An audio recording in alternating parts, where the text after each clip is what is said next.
Hi, my name is Di and welcome to the UR special video series, Keeping It Real. The subject matter for today is dating in relationships and creating that honeymoon effect, if you like.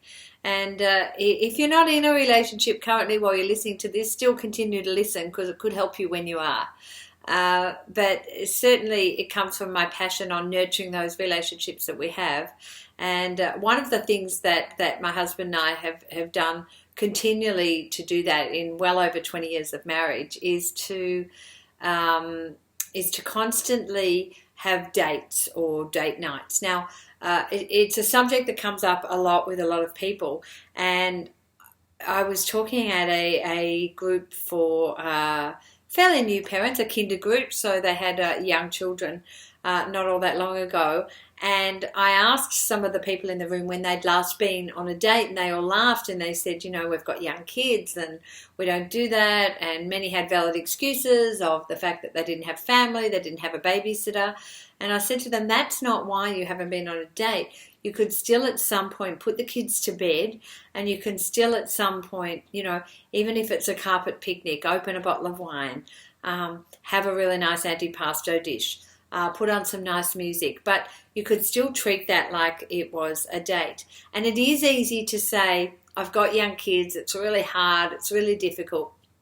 And it is, you're tired, and the kids and sleep are often very much the focus. But eventually, and my husband and I do know this, the kids grow up and they move out, and then what happens is people are often just left with themselves, and it's not that they don't like each other anymore, but they often don't have anything in common. And I'm really quite passionate about the date nights that we do have. My husband and I often arrange them as a surprise for each other. We don't tell each other what it is we're doing, and it can be lots of things. There was a great series a while ago called Making Couples Happy, and one of the things that people did to reconnect in their relationship was to start regular date nights again. And the date nights could be, you know, fish and chips in the park or fish and chips on the beach. It doesn't have to cost a lot of money. It could be going dancing somewhere or to a concert or something. But it's about thinking about, what can I do that would be a little bit of fun? Because often, think about it, that's what we did when we were dating in the early days. We put in a lot of effort, and we made the dates a little bit spectacular. And so often now, some of the ladies particularly that I see, they spend more time getting ready for a night out with their girlfriends or a mum's group than they do for a night out with their partner. And I think that that's really sad. And I get that it's easy to do, but if you don't put into your relationships, you only get out of them what you put into them. And I'm really passionate about making them passionate, you know, and that is about putting on the nice underwear, making yourself look and feel really good for your partner. I often joke in seminars about shaving all of the bits and, you know, making yourself, sprucing yourself up and showing your very best self.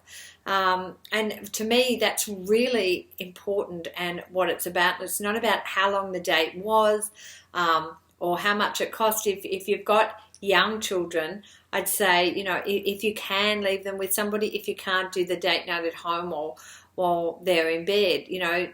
But very often we can get somebody to mind them for 2 hours while we go and have brunch even somewhere, you know, or a walk somewhere along the beach or something. But it is about getting a little bit creative, doing things that are fun, doing things that perhaps you wouldn't normally do, you know, saving up for something a little bit special, a little bit fun. But like I say, it doesn't have to cost a lot of money or be really expensive. It's often about being simply really creative and doing something to surprise your partner. So many people don't surprise their partner anymore with anything, with tickets to a show or with you know, going to an event that they maybe would never go to. You know, it might even be, I heard somebody the other day saying they were taking their partner on a date night to the food markets in the city. And that's simply, you know, that one doesn't have to cost a lot of money, but it's a little bit of fun. They're listening to a little bit of music, and that can make it a bit of fun. Do a date night on a night that you normally